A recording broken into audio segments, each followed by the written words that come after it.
Hola, buenas tardes. ¿Qué tal? Muchísimas gracias a todos por venir. Os damos las gracias en nombre de la editorial Espasa, a la que represento esta tarde. Muchísimas gracias a la Fundación. Es un espacio magnífico el que nos brinda. Muchísimas gracias a Andrés Trapello por ser tan generoso y presentar el acto. Gracias, Daniel, porque ya por fin hemos llegado a este momento. Ha sido un verdadero placer publicar la novela de Daniel. Sabéis que Daniel ha publicado anteriormente ensayo, poesía, es un escritor muy versátil, un periodista muy versátil también, y esta es su primera novela. Ha sido un gran descubrimiento. Vosotros seguro que lo conocéis y sabéis que es un gran novelista. Yo os tengo que decir, es un gran novelista. Espero que de verdad sigas escribiendo novela, porque de verdad que creo que lo merece. Ha escrito una novela con una protagonista que es el anclaje emocional de toda la historia. Es la que sustenta toda la novela. Y lo que hace es, en realidad nos está poniendo frente a los grandes problemas que ha tenido España en el siglo XX. Y eso, de verdad, para mí es una novela, yo la llamo la novela total, porque es una historia personal, política e histórica. O sea que para mí es un gran novelón. Espero que lo disfrutéis muchísimo y os dejo con ellos. Gracias.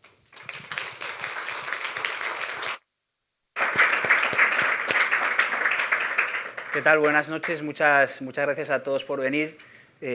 Muchas gracias a Espasa, a todo el equipo, a Rosa, a mi editora, a David Cebrián, a Laura de comunicación, porque la verdad que nos lo estamos pasando muy bien, por no decirlo de otra manera. Estamos disfrutando mucho del camino y teníamos muchas ganas de presentar el libro en Madrid y de compartirlo con vosotros. Muchas gracias a la Fundación Ortega Marañón. Ellos ya saben que siempre digo, cuando he venido como presentador de un libro o ahora como presentado, siempre tengo la sensación de estar un poco profanando el templo, ¿no? Porque están, claro, los libros de don José ahí al lado, y ahora nos han puesto los cojines, que supongo que uno era de Ortega y otro de Marañón, que son muy cómodos.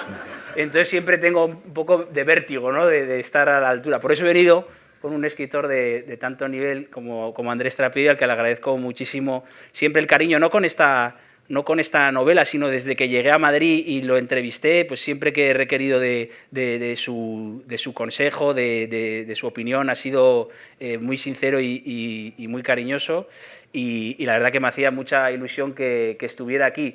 Un tío mío me regaló cuando tenía 15 años una novela suya que se llama Ayer no más, y me acuerdo que para mí fue un redescubrimiento de la literatura, ¿no? Y fue como si se inyectara en mí un universo muy particular, que es el universo de los libros de Trapillo que ya conocéis, que es el universo de los papeles de los que salen historias, de la violencia política del pasado, de las librerías de viejo, de la literatura que merodea la realidad, y es un escritor muy importante para mí, y por eso pues el hecho de que estuviera aquí conmigo presentando la novela era muy importante. También os tengo que decir la verdad, ahora cuando le dé la palabra, él os va a decir que la novela es muy buena por dos razones, y ninguna tiene que ver con la novela. La primera es porque cuando le llevé la novela a su casa y le pedí que me diera sus consejos, le llevé una chistorra de Arbizu. La chistorra de Arbizu no es la mejor de Navarra, tampoco es la mejor de España, es la mejor del universo. Entonces, claro, cuando fui luego a recoger la novela, me dijo, claro, la novela tal, y luego faltaba convencerle para que viniera a presentarme, y entonces cuando regresé a su casa le llevé un queso del Roncal. Entonces, no riáis, es totalmente cierto, por ahí está Miriam que lo puede corroborar, y entonces, claro, no te quedaba más remedio, ¿no, Andrés, que venir. Hoy no he traído nada por el colesterol, por si acaso. Así que nada, muchas gracias, Andrés. Muchas gracias. Bueno, muchas gracias, Dani. Buenas tardes a todos. Bueno, realmente habrán notado que yo aquí sobro, que quien tendría que hablar de principio a fin es Dani. Es verdad que le conozco desde hace tiempo, que he leído su libro de poemas, que le leo en los periódicos, que le oigo a esa hora temprana en la radio todos los días, me divierte muchísimo, Y bueno, agradezco que me pasara esta novela en manuscrito. Yo no sé si me has hecho mucho caso de las... He visto que no, pero bueno, está ¿Cómo bien. que no? He visto que no, pero... Está mi editora para confirmar lo que ya ven, casi para parar las rotativas, para añadirlo. Pero me parece bien, porque los escritores lo que deben hacer, como es tu caso, si tienen claras las historias, es llevarlas hasta el final, dejarse llevar por el instinto, porque las novelas son básicamente instinto. Bueno, hay muchas clases de novelas, o sea, hay 1000 clases de novelas, tantos como novelistas. Pero para este conversatorio que dicen en América, yo le proponía a Dani, en primer lugar, adscribir esta novela para que la gente que nos oye sepa de qué estamos hablando, es decir, a qué género pertenece, de qué habla la novela, qué propósito tiene y por qué, en tu caso, y esta es la primera pregunta, que eres periodista, que investigas, como todos los periodistas, eres un hombre de acción, puesto que tienes muchas cosas en la vida que hacer, y te habrás planteado por qué hacer una novela cuando hay otros muchos modos de escribirla. Es decir, ¿qué es lo que nos da? Que son preguntas que yo me he hecho a menudo también. ¿Qué nos da la ficción que no encontremos en la crónica, que no encontremos en la historia? ¿Y por qué es tan necesaria la ficción para contar según qué cosas? Es decir, que tú además estás en una novela de acción, es una novela de espionaje, en cierto modo, y es una novela de investigación que se va resolviendo a medida que vas leyendo la novela, tú vas averiguando cosas de los personajes, pero, y todo digamos, con un ritmo muy trepidante. Es una novela dialogada en ese sentido, es una novela fincervantina, que es la primera novela, gran novela dialogada de la literatura. Pero es también una novela que es una crónica como los episodios nacionales, es decir, que habla de cosas muy concretas y cosas muy recientes. Entonces la pregunta que te hago es, ¿qué necesidad tenías de novelar, es decir, de poner ficción a hechos reconocibles por todos o más o menos traídos de la realidad? Pues la relación de ETA, la relación del descubrimiento de un nazi, es decir, el pasado más reciente y el pasado más remoto. Hoy justamente que se desclasifican los papeles del golpe de Estado. La pregunta es, ¿qué dice la novela que no revelará nunca ningún documento histórico, por mucho que se desvele? Es decir, ¿qué es lo que custodia la ficción a lo que no accede la realidad? No sé si... Sí, o sea, yo antes mencionaba a los 15, 16 años tenía esa vocación, la ilusión de escribir una novela, ¿no?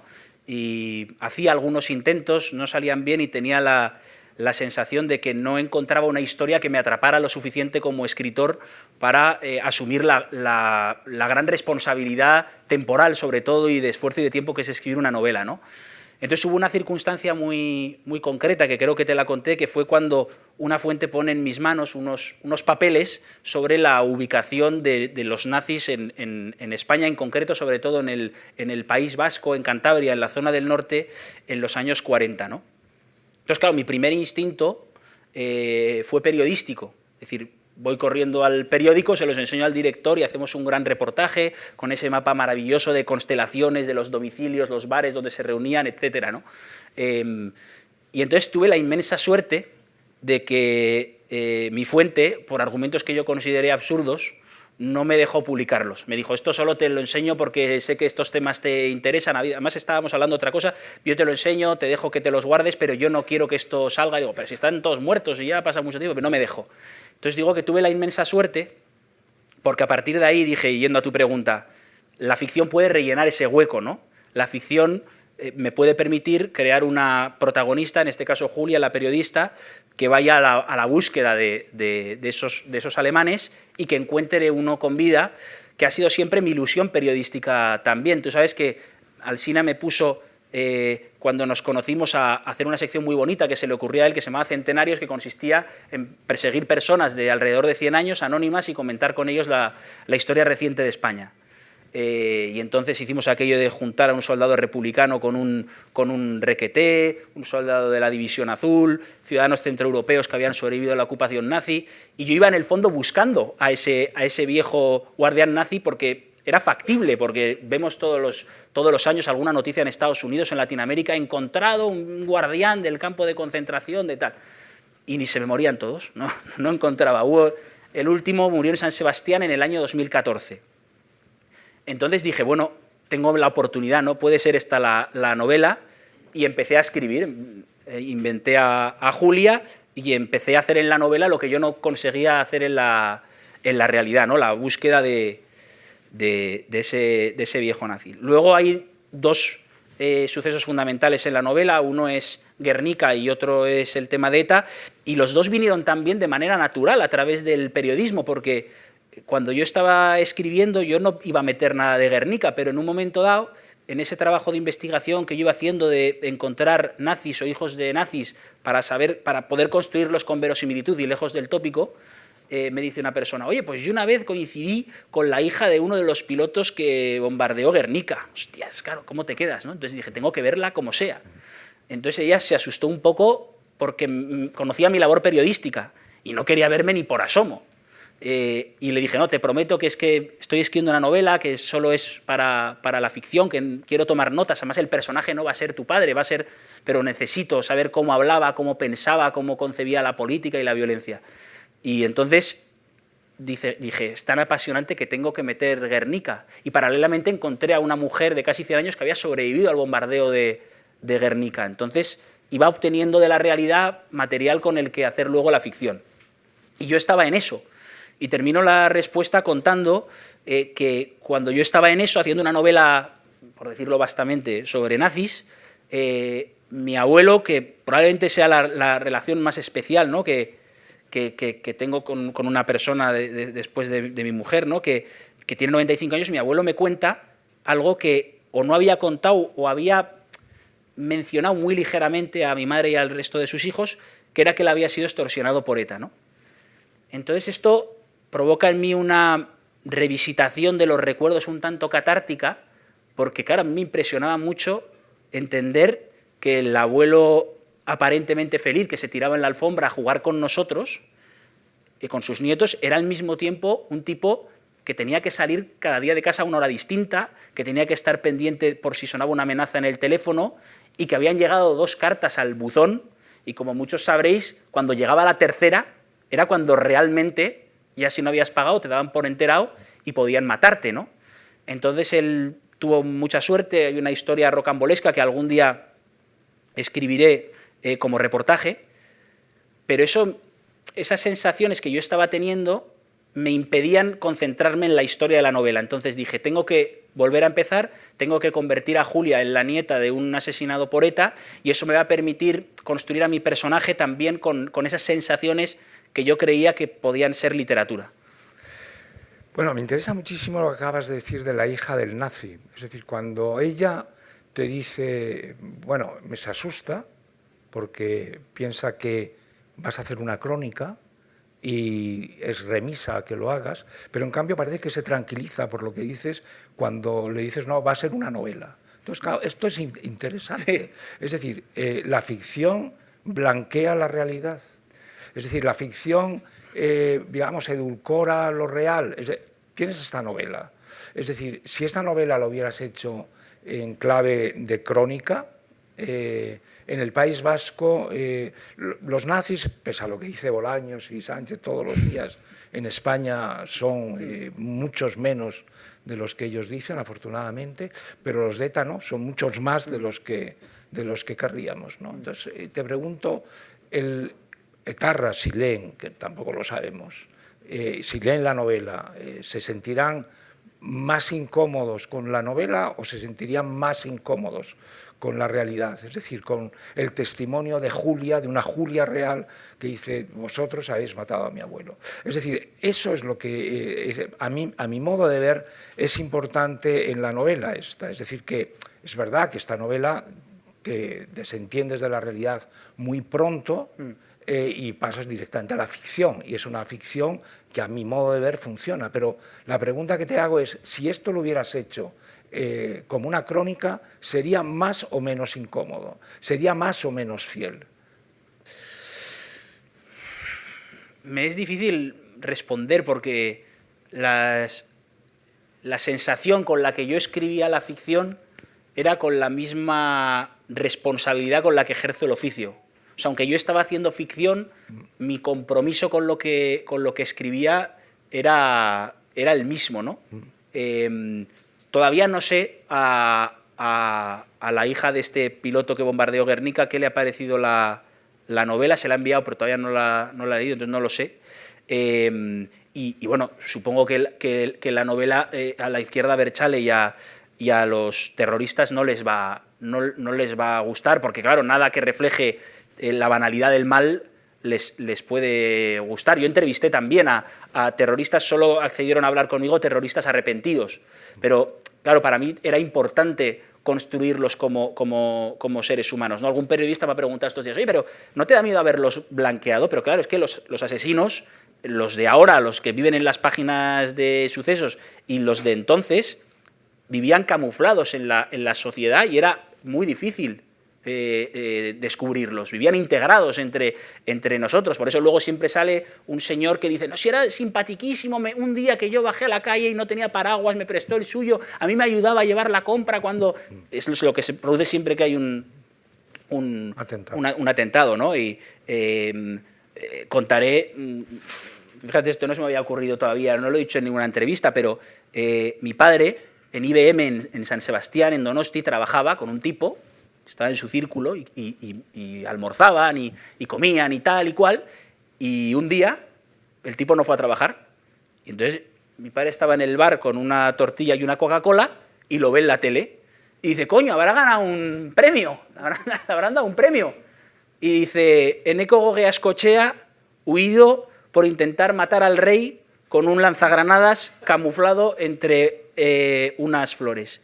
Y este señor y su primo fueron disfrazados de floristas a matar al rey. Y cuando abrieron la furgoneta y vieron que llevaban armas, se inicia un tiroteo con la policía, matan a un policía y huyen. Y a este señor lo han detenido hace pocos años en Reino Unido, creo que era, ¿no? Entonces, no lo sé, la verdad que no sé qué habría sido más incómodo para estos dos mundos, para lo poco que queda de uno, que prácticamente no queda nada, que es el de los nazis.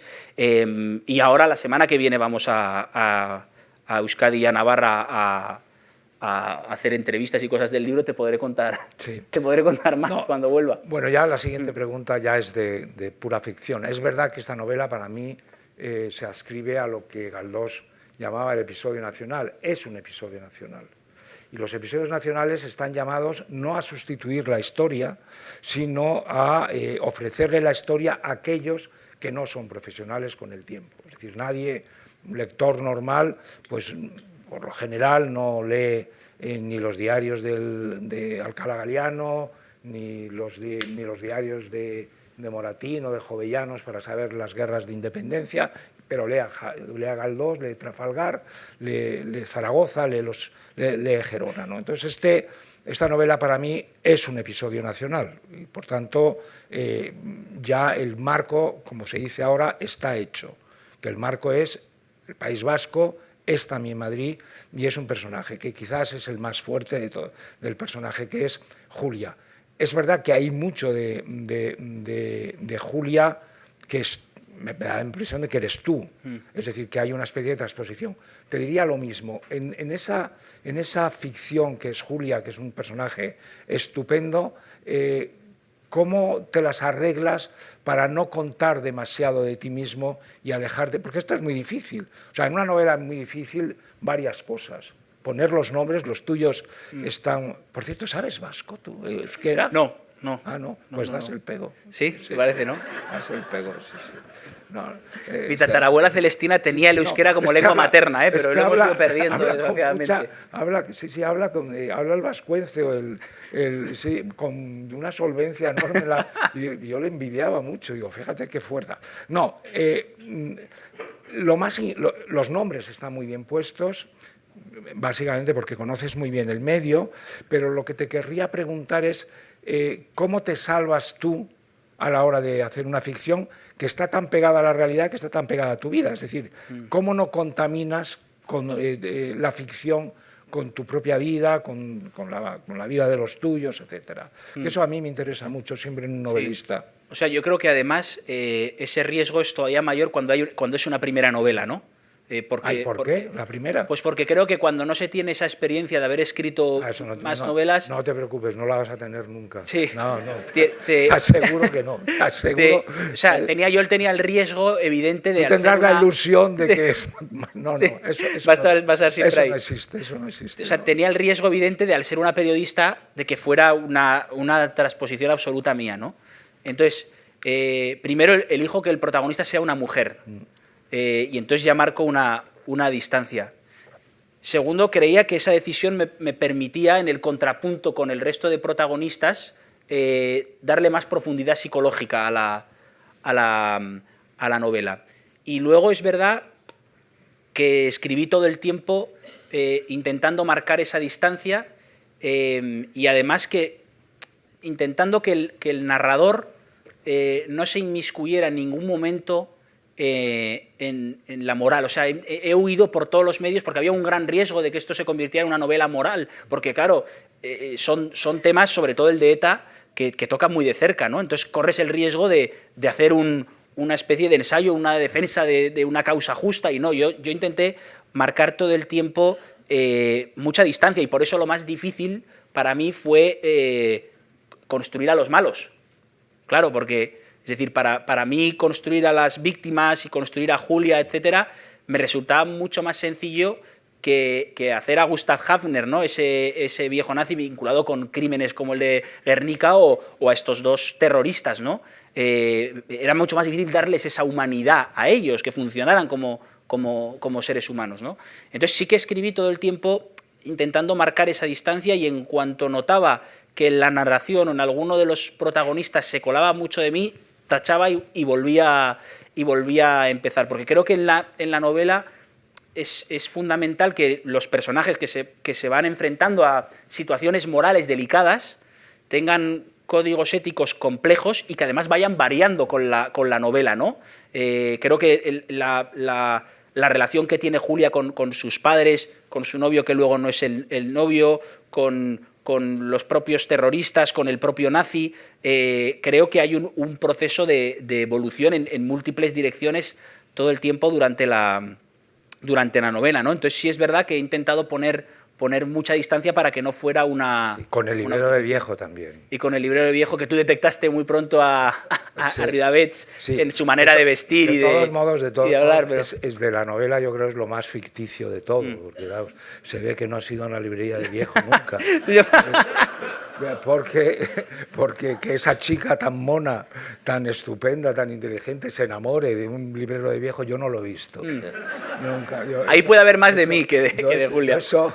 Yo eso no lo he visto en la realidad nunca, realmente. Pero está bien, porque el librero, la primera parte, que es un gruñón y que se deja conquistar, bueno, toda esa parte de la ficción, como los lectores en general no saben nada de libros de viejo, pues les resultará pues agradable, sí, pero me divierte mucho porque esa sí que es una parte muy difícil. La gente, en general, el recurso del manuscrito hallado encontrado en Zaragoza, o los papeles que te llegan a través de un abuelo, normalmente eso es muy poco verosímil y, sin embargo, sucede todos los días. Porque lo que es más fuerte de la historia es que es la resistencia que tienen los documentos a desaparecer. Es increíble. Es muy fácil romper un papel. Estoy harto de ver en el rastro miles de cartas, miles de postales. Es decir, la gente cuando deshace una casa vende 1000 cosas, las destruye, las rompe y tal, pero los documentos hay una especie de temor atávico o atraerse la mala suerte o respeto a los muertos, y toda esa parte es muy bonita. Es decir, que pese a que parece muy ficticio en la novela, de que aparecen unos manuscritos que la chica indaga con el librero que se los ofrece, etcétera, finalmente acabas creyéndolo, a pesar de que es lo menos verosímil. Es como el Quijote, o sea, que Cervantes recurra a un librero del Zocodover de vamos, a uno que vende unos legajos y él recurre a un Trujimán, etcétera, y que esa es la historia de Don Quijote, al final eso prueba que los manuscritos, los documentos, funcionan literariamente siempre, y que por mucho que eso parezca un recurso manido, no lo es. Y a mí me gusta mucho que haya sacado a ese librero, porque es un homenaje a la verdad y a la literatura, por más que parezca muy ficticio y muy irreal. Esta es la parte, digamos, que yo cuando lo vi, David no era así. Era un hombre con muy mal genio, etcétera, pero no era un hombre seductor, ni mucho menos, ¿no? Entonces, que hayas humanizado un gremio tan denostado como el de Libreros de Viejo, pues yo te lo agradezco muchísimo en su nombre. Sí, o sea, fíjate, ahí en cambio fue muy fácil hacer la ficción porque, o sea, la novela empieza con Julia en pleno ataque de pánico por una bronca que ha tenido con su padre en relación al asesinato de su abuela. Hay una tensión entre Julia y su padre por la manera distinta en la que miran al pasado y a uno de los asesinos de su abuelo, que está en la cárcel y con el que el padre ha empezado a verse, y entonces Julia una noche no puede más y de manera salvaje, instintiva, se echa a la calle, ¿no? Y se echa a la calle y de repente ve una bombilla amarilla tintineando y es la librería de Viejo y está el librero ahí moviendo las cajas y haciendo, ¿no? Y a partir de ahí se inicia lo que comentaba Andrés, ¿no? El manuscrito encontrado, el librero empieza a examinar a Julia para detectar si va a tener el arrojo, la valentía, la determinación, ¿no? De enfrascarse en esa investigación, y pondrá en sus manos los papeles de los que hablamos. Y en este caso fue muy sencillo hacer la ficción, porque lo que dices es cierto. O sea, cuando ponen en mis manos estos papeles, eran tan increíbles que yo tenía incluso el miedo de decir, cuando lo escriba va a parecer mentira. Porque yo decía, ¿cómo es posible que unos papeles tan viejos que se escribieron primero en una situación de mucha tensión, que habrán ido pasando de mano en mano, yo los vea y esté un mapa de constelaciones hecho con lápices de colores distintos, que los colores no se hayan borrado, que no se haya borrado prácticamente ninguna letra? Entonces, claro, cuando yo describo esos papeles en la novela, que son apasionantes, de la ubicación, las matrículas de los coches, los bares donde se reúnen, donde viven, fíjate si parecía tan cierto los papeles, que el otro día una señora de San Sebastián me manda un mensaje por redes sociales y me dice, joder, dice, mi suegro vive en Usandizaga 9 y no sabíamos que el del tercero era un viejo nazi, si no parecía. Y digo yo, coño, que es mentira. Digo, claro, el pobre señor del tercero, claro, que ha convertido en un viejo nazi. Digo, y además, yo en esos papeles... Porque la calle es real. La calle es real, los números son reales, pero yo cambio. ¿Pero qué has cambiado? Cambio las direcciones. Ya. Es decir, no mantengo porque digo, oye, no, a ver si luego la... No, claro, es que la lías. ¿Eh? No, como se monta un pollo. Lías, sí. Claro, todas las direcciones San Sebastián con los apellidos, los bares, y además dice, este era el propietario del bar tal, este era el no sé qué tal. Claro, montas, encima ahora, tal y como estamos con la memoria histórica, oye, igual ahora coge de repente y hay una manifestación. No, lo peor es que aciertes. Ya, o sea, lo peor sí. es que aciertes. O sea, lo peor, yo te digo un excuso, porque hemos venido a hablar de tu novela, no de una mía. Yo recuerdo que un personaje de una de mis novelas era una profesora de León, absolutamente ficción, pero absolutamente ficción, porque yo he sido de León, pero hace ya 50 años que no soy de León, y por lo tanto no he ido a León hace muchísimo tiempo. Entonces, era una novela de ficción. Bueno, hablé de esa profesora de historia, la armé buena, porque todo el mundo me llamó y dice, oye, es que la has calcado. La has calcado, es que es exacta, pero no una o dos personas. Yo dije, no, si era fuera de mi propósito. Hay que tener mucho cuidado con lo que se ficciona, porque si está bien ficcionado, siempre encuentras un relato así. Bueno, otra pregunta para que no se nos vayan los temas. Julia, esta es una novela, diríamos, de formación. Es decir, hay un personaje que empieza de una manera y la investigación le lleva a otra. Es decir, el proceso de maduración, tú te lo tomaste, digamos, es decir, bueno, voy a construir un personaje que enamore al lector, o sea, porque al final los lectores se conducen en las novelas por amor, es decir, que son personajes. El personaje Julia, que entra muy bien, sale muy desengañada también del asunto, ¿o no? Sí, hombre, sale muy... El lector, a mí me gusta muchísimo, a mí me parece el acierto de tu novela, Sí. Julia, pero, y me gusta más al final que al principio. Sí. Pero los lectores, ¿qué te han dicho, los que han leído la novela? Pues fíjate, lo que me han dicho es que Julia es un personaje que efectivamente hace una evolución muy grande a lo largo de la novela, porque además está en unos años en los que un año de tu vida y sometido a acontecimientos vertiginosos puede ser muy importante, ¿no? Y lo que me han dicho muchos es que ha generado mucho morbo esto de... el otro día otra lectora en Sevilla, cuando estuve haciendo unas entrevistas, me viene con un papel y me dice, no, yo ya he entendido quiénes son todos, mira, esta es Almudena Grandes, esta es Julia Otero, sí. Esta no sé qué. Y yo digo, joder. Y le digo, oye, te prometo que no hay nadie que sea nadie. Pero ha generado mucho, no sé si morbo o interés. Me decían, oye, claro, todo el mundo que retratas con mucha crudeza de los medios de comunicación, ahí hay un gran desengaño de Julia, ¿no? A lo largo de la novela por las situaciones que vive. Pero luego, fíjate, también me han dicho... y eso sí que hubo una voluntad, y lo comentaba mucho con Rosa, mi editora, que o sea, yo quería que en esta novela, que es tan oscura por los temas, siempre hubiera una luz que rodeara toda la novela, ¿no? Siempre hubiera un halo de esperanza, y era casi una especie de compasión del narrador que decía, no puede ser todo dolor y sufrimiento, ¿no? Y tiene que haber siempre una posibilidad para la luz, ¿no? Me acuerdo que Brines, al que entrevisté poco antes de morir, el poeta, me decía con una voz agonizante, me decía, siempre hay una rendija por la que se cuela la luz, siempre hay una rendija por la que se cuela la luz, ¿no? Y claro, esa frase dicha en boca de un poeta impresionante que está despidiéndose del mundo, a mí me impactó mucho, ¿no? Y la llevo conmigo.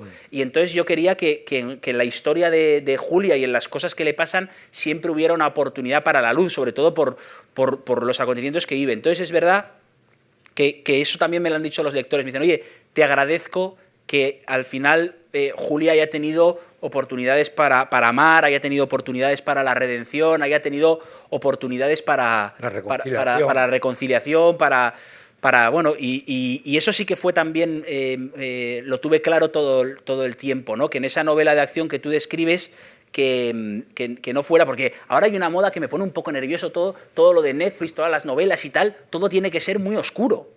Tienen que estar todos muertos, tiene que acabar siempre todo mal, tiene que, incluso estéticamente, todo tiene que ser muy oscuro, y yo quería que hubiera una rendija de lo de Brines por la que se colara la luz, ¿no? Y entonces eso, con el personaje de Julia, que efectivamente es una novela donde toda la tensión narrativa, yo creo que he intentado imprimir mucha velocidad al texto, porque es una novela que en el fondo sucede en pocos días. O sea, la novela es lo que tarda Julia en conseguir su reportaje. Lo que pasa es que se solapa con la investigación del asesinato de su abuelo y encontrar el nazi, ¿no? Y ahí hubo un hilo invisible que es el de la prescripción del asesinato, ¿no? Que eso lo metí también después, porque me parecía que quedaba, si no, muy abstracto, y yo creía que la novela ganaba mucha velocidad si había un reloj de arena que fuera la prescripción del crimen, ¿no? Porque eso lo he vivido yo con muchas víctimas de ETA, ¿no? Pese a todas las reformas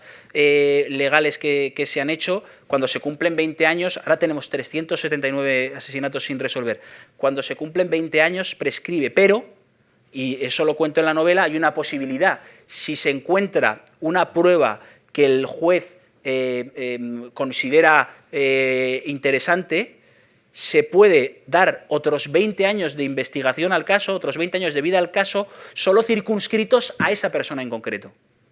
Es decir, por eso para Julia es tan importante encontrar al asesino material de su abuelo y encontrar una prueba, porque eso le va a permitir dar 20 años de vida más al caso, ¿no? O sea, una prueba que tú digas, no, bueno, fue tal célula terrorista y tal, eso no sirve de nada, da igual, pero si tú consigues, oye, un compañero del periódico, Pablo Romero, le dieron un Ondas por un podcast que hizo, a su padre lo mató ETA, y cuando estaba a punto de prescribir, él consiguió, con todo esto que estoy contando, una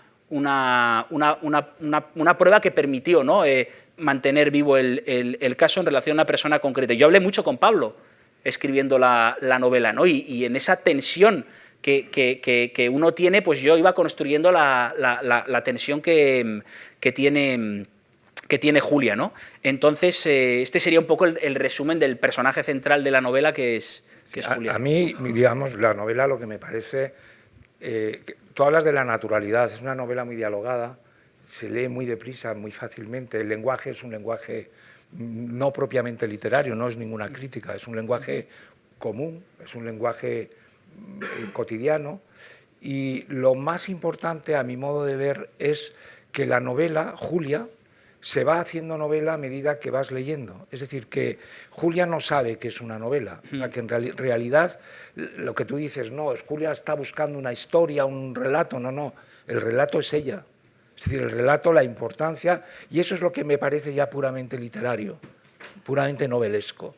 No el argumento. Los argumentos, Galdós decía con mucha gracia al final de su vida que los argumentos no son nada. O sea, los argumentos son muy pocos y son muy poco y muy pocos, ¿no? Son siempre los mismos, ¿no? Y en esta novela el verdadero argumento es Julia, no es ni ETA, ni los nazis, ni la investigación, ni la relación mala con su padre, ni sus relaciones amorosas, sino ella misma, cómo sin darse cuenta va contándote todo lo que es su vida, su investigación, sin comprender que ella es la novela. O sea, que al final las vidas se escriben un poco solos. Yo a veces digo que no hay vidas malas o buenas, sino mal contadas. Y Julia está contando muy bien su propia vida sin saberlo. Es decir, eso un poco lo del personaje de Molière, de que todos hablamos en prosa sin saberlo, ¿no? Entonces, y todos somos novelas sin saberlo. Julia no lo sabe, lo sabes tú, que eres el novelista, pero te pliegas a su propia vida. Es decir, que no haces literatura con Julia, es Julia la que hace literatura. Es muy unamuniana la novela en ese sentido. Es Julia la que, sin darse cuenta, va en busca de su argumento, de su autor, que eres tú. Y ese lado es para mí el lado más literario y más bonito de la novela, no sé. Sí. O sea, y ahí, cuando yo empiezo a escribir la novela, para conseguir que la novela tuviera ritmo, que eso también lo trabajamos mucho con Rosa, ¿no? O sea, teníamos claro que queríamos que fuera una novela con ritmo, ¿no? Y que desde el primer momento las cosas sucedieran de forma vertiginosa, ¿no? Que es como vive un periodista cuando tiene el instinto de que puede estar detrás de una gran historia, porque Julia vive a la busca de dos grandes historias, ¿no? Una que le toca por carne propia, que es la investigación del asesinato de su abuelo, pero la otra es el reportaje con el que todos soñamos, ¿no? Entonces, una clave para intentar lograr esto es que yo quería que en todo momento el lector pudiera estar continuamente al lado de Julia. Es decir, que aunque es un narrador, entre comillas, omnisciente, si te fijas, el narrador solo puede estar donde está Julia. Es decir, es omnisciente hasta cierto punto. Es decir, el narrador no puede saber dónde está el viejo nazi, dónde están los terroristas huidos. Claro, está todo el tiempo pero eso te digo encima que de Julia. Es Julia la que busca al narrador todo el tiempo. Y se pega. No eres que tú te pegues al lado de Julia, es Julia que se pega al lado tuyo. Sí. Es decir, cuenta todo lo que me va pasando en la novela. Y eso es lo más bonito de la novela, a mí me parece. Y aparte, en fin, que lo de ETA y lo de los nazis y tal, que no es que no sea esté bien, pero no es una novedad. O sea, de ETA se han escrito novelas, de los nazis también se han escrito novelas, pero de Julia no. Sí, y la verdad que eso es una novela también en ese sentido muy psicológica, ¿no? O sea, yo quería que el lector en todo momento pudiera estar metido en la cabeza de Julia desde todos los ángulos posibles, ¿no? Desde el lado del dolor que le supone el asesinato de su abuelo, desde el lado del dolor que le supone la concepción distinta del terrorismo que tiene respecto a sus padres, desde el lado de la incomprensión cuando va encontrando a ese viejo nazi y tiene la oportunidad de hablar con él, ¿no? En el planteamiento de esos diálogos, cómo prepararlos, cómo influyen en ella, ¿no? Desde el lado del amor, ¿no? Que esto para mí, aunque quizá no sea la historia más evidente, era muy importante construir a Julia como una mujer de 30 y pocos años, ¿no? Sí, bueno, eso yo recuerdo que insistí mucho en la novela, sí, porque eso no estaba ahí. Claro. Digamos, a mí, o sea, Julia es muy atractiva, pero lo único que le dije en la lectura que yo hice, Dani, tienes que hacerla todavía un poco más deseable, sí, más sexy, o sea, porque ella es una chica que es muy atractiva, es joven, es guapa, es dinámica, pero está tan obsesionada con el caso que tiene que resolver que está un poco olvidada de sí misma. Es decir, en ese sentido es una chica, yo me imagino que ahí sí me habrás hecho caso, a hacerla un poco más femenina, en el sentido de que es una chica de acción, pero también es una mujer, y en la historia de amor se notaba. Sí, y esa es una de las cosas cuando te decía lo de los consejos. En este caso, ahí sí le di una capa de barniz a Julia en dos cosas, ¿no? Julia al principio era una novela tan psicológica y tan metida dentro de Julia que podíamos ver a todos los personajes, todas las ciudades, que ahí me venía muy bien la técnica del reportaje, ¿no? Es decir, yo quería que en todo momento el lector pudiera ver la ciudad con mucha minuciosidad, pudiera saber cómo le caía la lluvia encima, el tiempo que hacía, a qué olían los bares, todo eso, ¿no? Y cómo era Hafner físicamente, el librero, los terroristas, pero me faltaba darle ese giro a Julia, ¿no? De decir, que estaba tan volcado la novela en los ojos de Julia, en lo que veía, que después de aquella conversación que tuvimos le di ese giro a Julia, decir, momento, pero al principio de la novela veamos también cómo es Julia, ¿no? Eso es importante. Entonces, y luego trabajé mucho en la historia de amor de Julia con Iván, ¿no? Vale más ella que él, ¿eh? Te diré que vale más ella que él. Pasa casi siempre. Eso es lo que a mi modo de ver... Pasa casi siempre. No, pero y la historia de amor de Julia con Iván, hay un hilo invisible que para mí era muy importante para construir con verosimilitud a Julia, que era el hilo de la maternidad. Es decir, Julia es una mujer que tiene 30 y pocos años y que quiere ser madre, pero la relación con su chico no está funcionando por culpa de múltiples factores que encontraréis en la novela, ¿no? Por culpa del periodismo, por culpa del dolor... Por culpa de él, sobre todo. Básicamente, como suele pasar. Sí. Y entonces, claro, Julia no deja de ser una mujer de 30 y pocos años que tiene el reloj de arena de la maternidad, que va viendo cómo van pasando los años. Y de hecho, el otro día me escribió una lectora y me dijo, la frase que más me ha volado la cabeza de toda la novela es cuando ella dice, si no hubieran matado a mi abuelo, yo querría ser madre y habría sido madre, ¿no? Cuando ella se da cuenta de cómo el asesinato de su abuelo y la incomprensión que ella tiene le acaba alcanzando en todas las dimensiones posibles, incluso en eso, ¿no? Y entonces esa historia, que no tiene no está tan en primer plano como las demás, pero sí que procuré que en toda la novela hubiera en todo momento alguna mención, algún rastro de Julia en relación con el amor y con esa maternidad, que luego acaba provocando novedades, tampoco la voy a destripar, pero que eso me parecía importante para construir a Julia como una mujer de 30 y pocos años y creíble, ¿no? Muy bien. Si te parece, que te pregunten ahora, porque es el momento, o callen para siempre. ¿Alguien tiene alguna pregunta? Una pregunta de índole práctico. ¿Cómo has conseguido escribir una novela, creo, de 400 páginas, combinando con tu capítulo quizás familiar?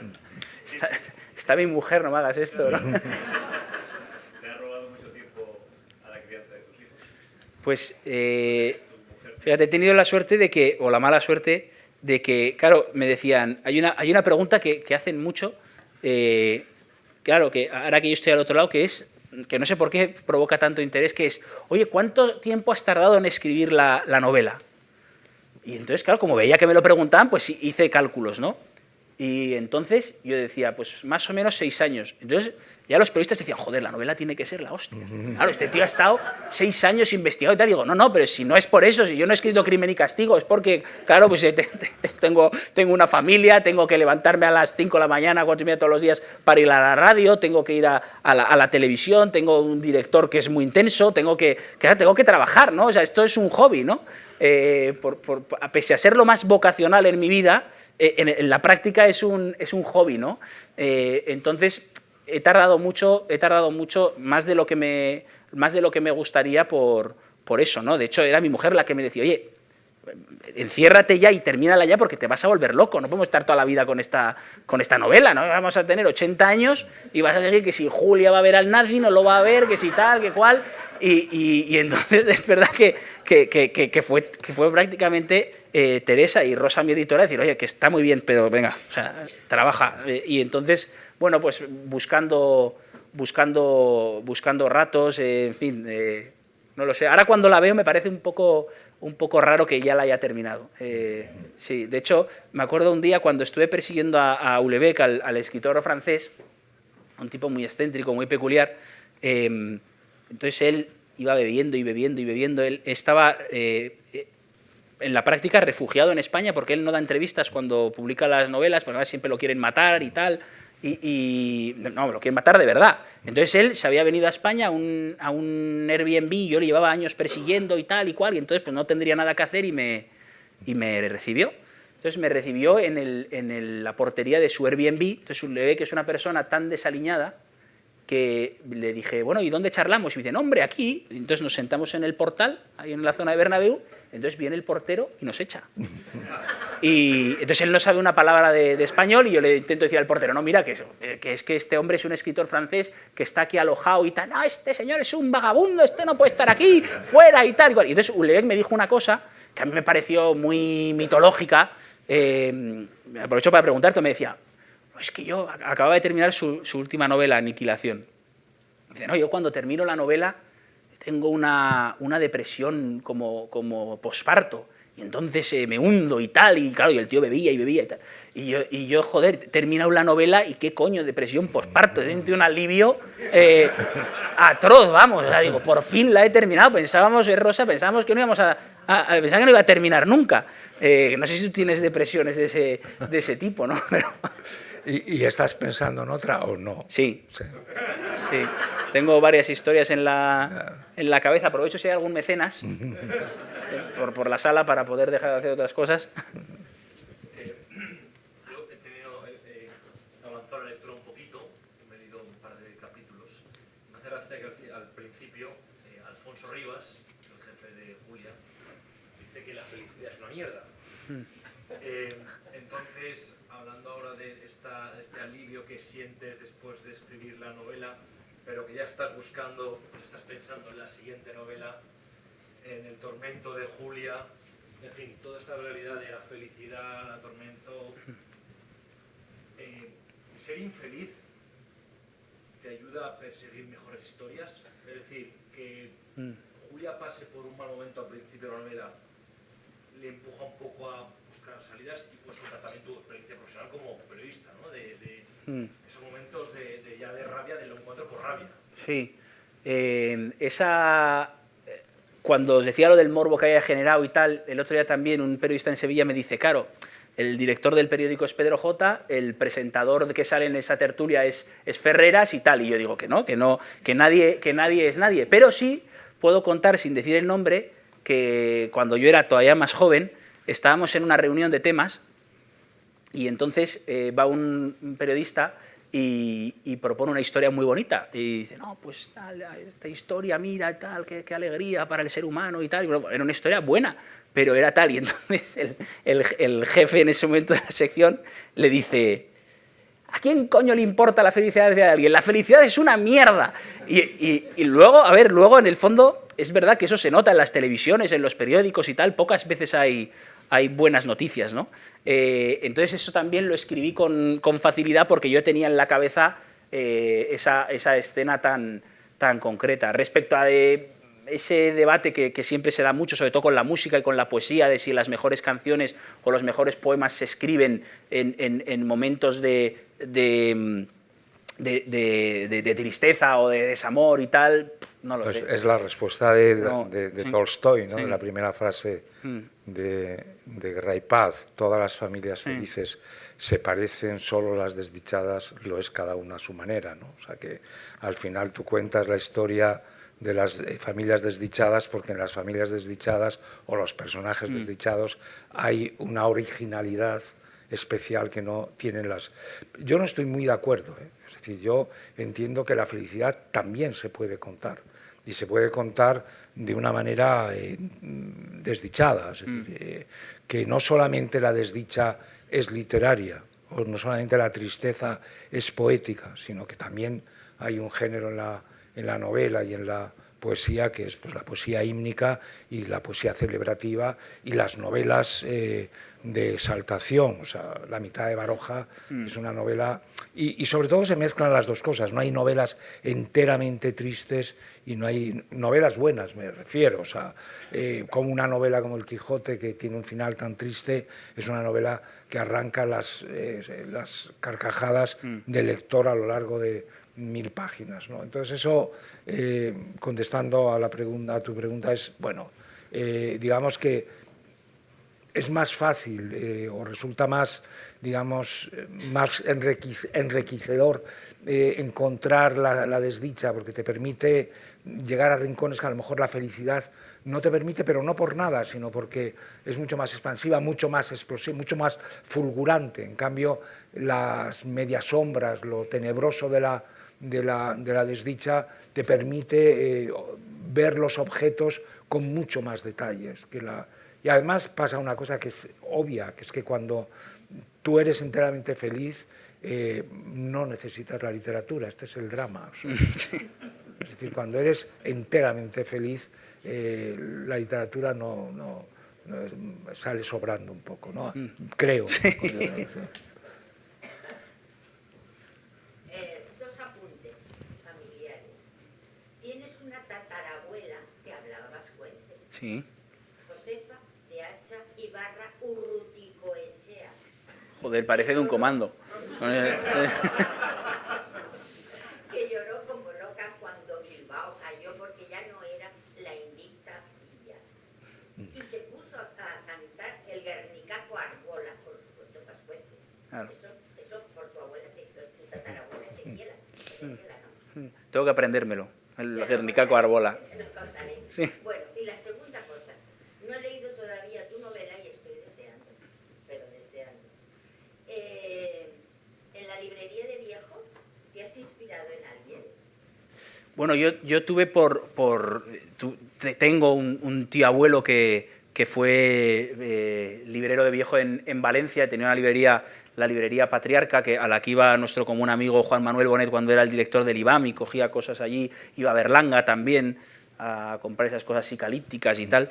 Y es verdad que no me inspira en nadie en concreto, sí que el aspecto físico recuerda a Ruidavets por el mono azul, pero no me inspira en ninguno y me inspira en muchos. Es decir, a mí los libros de Viejo siempre me han fascinado, ¿no? Manolo Gulliver, que vivo al lado de su librería, es decir, que el personaje del librero viejo es un homenaje a todos los libreros de Viejo y a ninguno, pero es verdad que la figura de mi tío siempre con los libros desde que yo he sido pequeño y que ha puesto muchos libros en mis manos que yo luego he utilizado para escribir la novela y prensa de la época y tal, pues hay algo de eso ahí.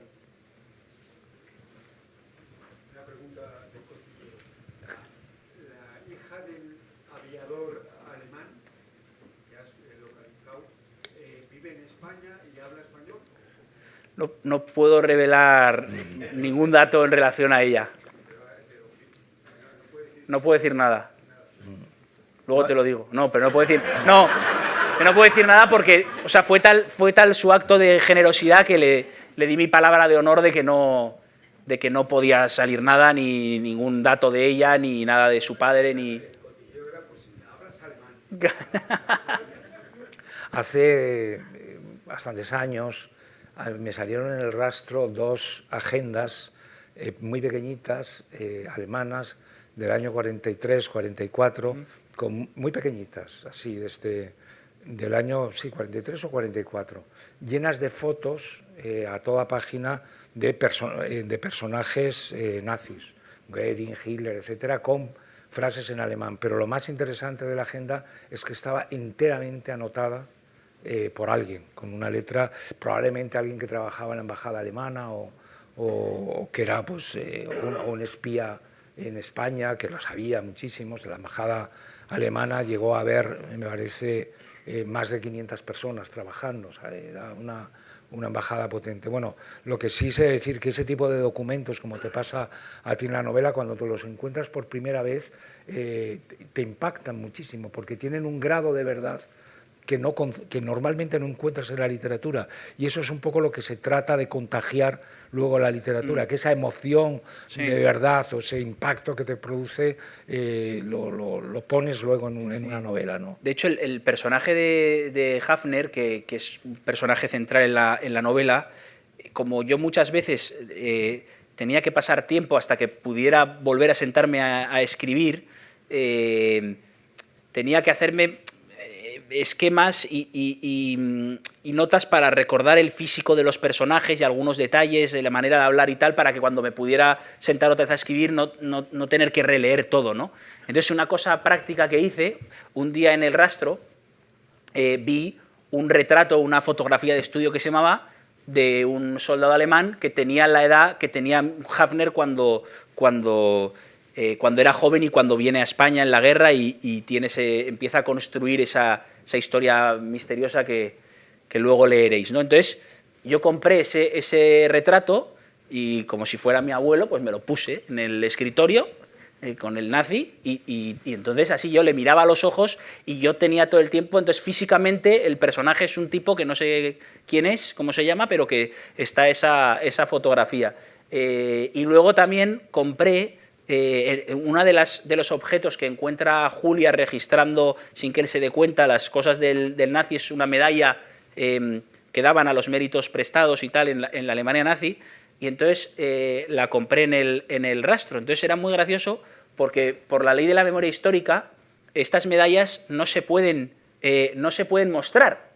Entonces estaba ahí la medalla y todo tapado. Entonces, para enseñarla tenía que desenvolverla, te la enseñaba y luego tal. Que recordarás que te mandé una foto, recurrí a mi experto de cabecera y le dije: oye, Andrés, me voy a gastar una pasta en la medalla de los cojones, dime si es verdadera o no. Entonces él me dijo: tranquilo, que voy a preguntar a un amigo y tal, que me va a decir y tal. Y luego me dijo: sí, oye, parece que es verdadera y tal. Entonces ya compré la medalla. Entonces, todos estos objetos, los papeles y tal, a mí me permitían que, aunque fuera una novela de ficción, yo tuviera todo el tiempo asideros que me permitieran concentrarme para escribir, ¿no? Que me permitieran centrarme. Pero yo creo que en este tipo de cosas hay que ser bastante... digamos, el ejemplo más claro de esto es el retrato de Cervantes que está en la sede, en la sala central de la Academia Española, ¿no? Que se sabe que es un retrato falso, ya nadie, o sea, se sabe que no es Cervantes. Y a mí me hace mucha gracia que un retrato falso de Cervantes, que lo sabe ya todo el mundo, hay documentación, etcétera, esté en la Academia presidiendo. Yo alguna vez les he dicho al último director en concreto, digo, os tenéis merecido que un día se averigüe que ese es Avellaneda.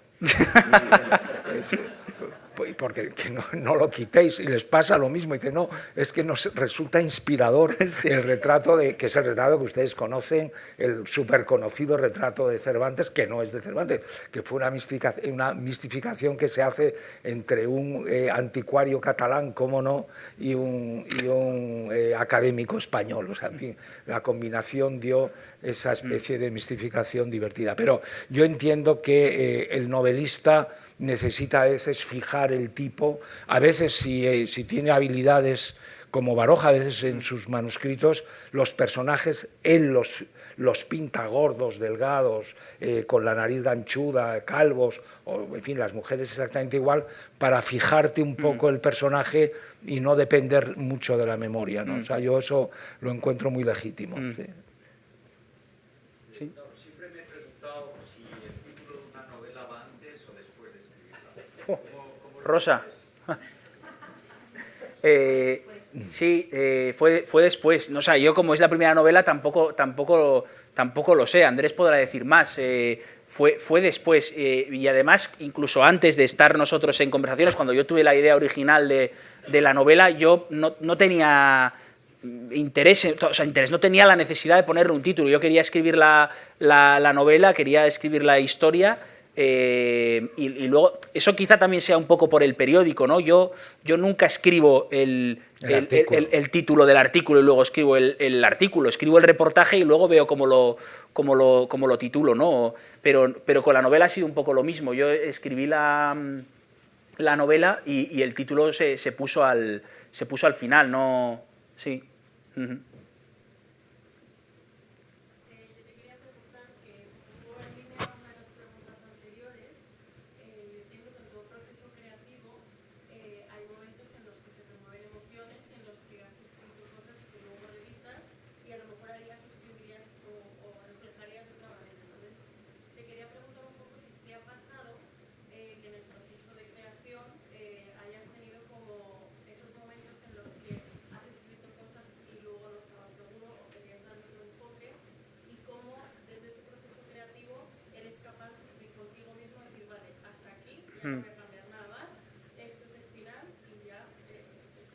Sí, claro, esto es muy interesante porque te lo dije, Andrés, cuando te entregué el manuscrito de la novela. Claro, yo empiezo a escribir la novela con 25, 26 años y la termino con 32, 33. Entonces, claro, es verdad que es una edad en la que se cambia mucho y en la que se aprende muchísimo. Entonces yo espero escribir mejor ahora que cuando tenía 25 años, ¿no? Entonces, claro, sí que me pasaba que cuando yo termino, digamos, todo el esqueleto de la novela y la releo, hay cosas que yo he escrito que considero que podía escribir mucho mejor, ¿no? Entonces sí que es verdad que en esta novela, pues igual por el momento vital en el que está escrita, sí que cuando la terminé volví mucho a ella volví mucho a ella y le daba vueltas, pues las descripciones, sobre todo los adjetivos, ¿no? Los adjetivos lo joden todo. O sea, un adjetivo mal puesto es terrible, ¿no? Entonces, claro, yo cuando leí la novela sí que volví mucho a ella y creo que el resultado es mucho mejor de la primera versión.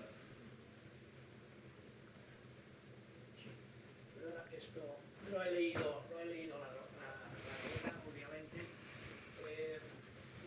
Pones el tema de ETA sobre la mesa también en esta novela. Eso te ha causado, digamos, problemas de algún lector. En fin, yo únicamente recordar la palabra esta de otra vez el comodín de ETA, dicho por, pues no sé por quién, de Bildu. Ha habido dos películas importantes sobre ETA. Yo creo que a la izquierda oficialista supongo que no le gustará nada sacar el tema nuevamente. ¿Cómo has visto y cómo has descubrido, digamos, o cómo has visto y vivido el tema, digamos, de ETA después de tantos años? Porque yo creo que es un tema que es tabú. Sí. No se puede hablar. O sea, y quien dice algo de eso es un facha redomado. ¿Qué piensas tú? A ver, yo creo que... O sea, a mí me pagan por hablar y por escribir, ¿no? Entonces, yo respecto a esto, es verdad que el debate está muy polarizado, pero yo siempre tengo el inmenso privilegio de escribir y decir lo que quiero.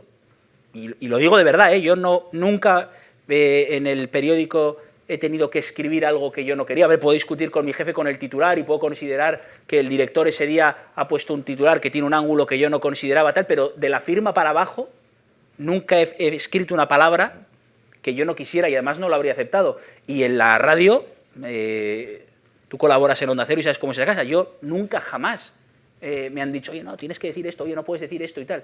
Y en la tele tampoco, a mí nunca en una tertulia. Y hay mucha mitología sobre las tertulias, no, porque eso está todo orquestado y tal. Yo no sé si está orquestado o no. Oye, yo en todos los programas en los que he estado, aquí hay gente que veo que he trabajado con ellos en la tele, nunca jamás me han dicho lo que tengo que decir, ¿no? Entonces, es verdad que decir determinadas cosas provoca mucha polarización. Ahora dices una cosa, eres un facha, no sé qué tal, pero yo nunca he tenido problemas para decir nada. Y además, el tema de ETA en concreto, y yendo a la pregunta, hay una polarización muy impostada, porque sí puedo contar que después de publicarse la novela he recibido mensajes de políticos del Partido Socialista y del Partido Popular, que yo conozco por razón de mi oficio en el Congreso, y curiosamente las cosas que les han gustado de la novela son las mismas. Entonces yo digo, cabrones, entonces luego todo lo que estamos viendo, en el fondo es una ficción, es decir, la desmemoria de ETA es una cuestión puramente táctica por parte de un partido que lo necesita para tal, pero es mentira, porque si se tienen dos dedos de frente es imposible no conmoverse ante lo que fue ETA, ¿no? Entonces, en realidad, la mayoría de españoles pensamos lo mismo de ETA, en porcentaje. Lo que pasa es que hay una guerra política basada en el tacticismo como nunca antes, que lleva a determinadas personas a hacer desmemoria, pero en el fondo piensan lo mismo.